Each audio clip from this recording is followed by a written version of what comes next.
Good morning, NCOA Class 20, TAC 5, Flight 19, and Sergeant Partlow. I'm going to start off with a quote from sociologists Gary Fine and Sherry Kleiman. They discuss how distinct societies are composites of interacting subcultures rather than a single overarching culture. Organizations consist of subgroups that have specific characteristics and a sense of identification. Within organizations, people can easily classify themselves and others into various social categories based on identification with their primary group.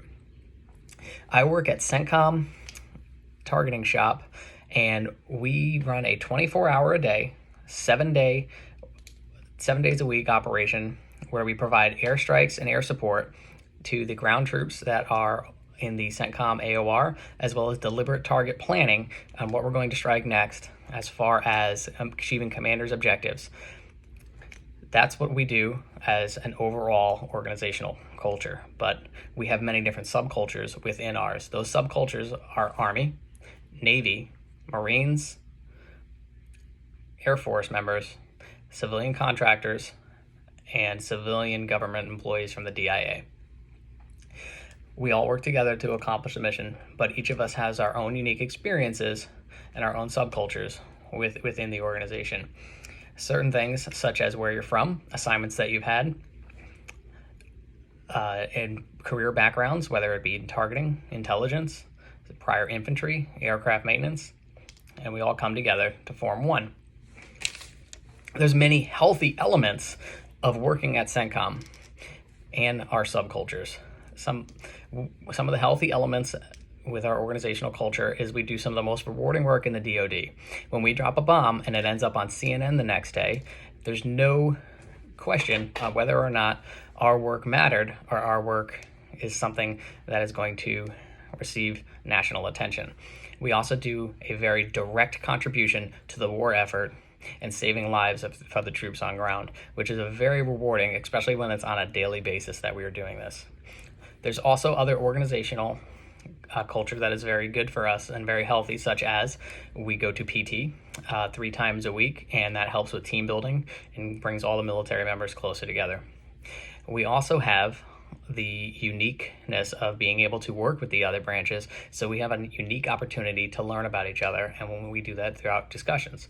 There's a lot of unhealthy cultural or organizational culture within our organization as well, from assumptions such as the Air Force is a chair force and a lazy branch, or that Marines are not intelligent enough to do targeting work or intelligence work, and there's a lot of negative connotations that come with that. There is a lack of rewards and little is known about each other's promotion processes. For example, I have a Marine supervisor who does not know very well how to write an Air Force award or an Air Force EPR. I also have a Navy troop who I have to learn about in order to give them the best opportunities that they can have. So sometimes it's hard when there's a lack of mentorship from your own branch to be able to reach your own professional goals. Sometimes it's hard to get things signed, even if it's something as simple as I need to go to NCOA and I need to get something up my chain. I need to get something to a person that I've never met who isn't actually a normal commander, but somebody who is acting as a commander to sign things off as an additional duty, or a first sergeant who is doing a first sergeant as an additional duty, but it is not their primary job. Sometimes that can have a negative culture within our organization and give people a negative feeling like they are alone or they do not have a support within their own subculture. Maintaining a healthy organization is important. To quote the National University of Strategic Leadership and Decision Making, it provides members with a reliable means to interpret a highly ambiguous environment. My role as a leader and a supervisor, and some of the ways that other leadership and myself can maintain that healthy culture, is to keep doing the positive things that we are doing, keep doing our mission, keep doing our PT, and continue our 24-hour, 7 days a week workload so that we can keep contributing to the mission the way that we do.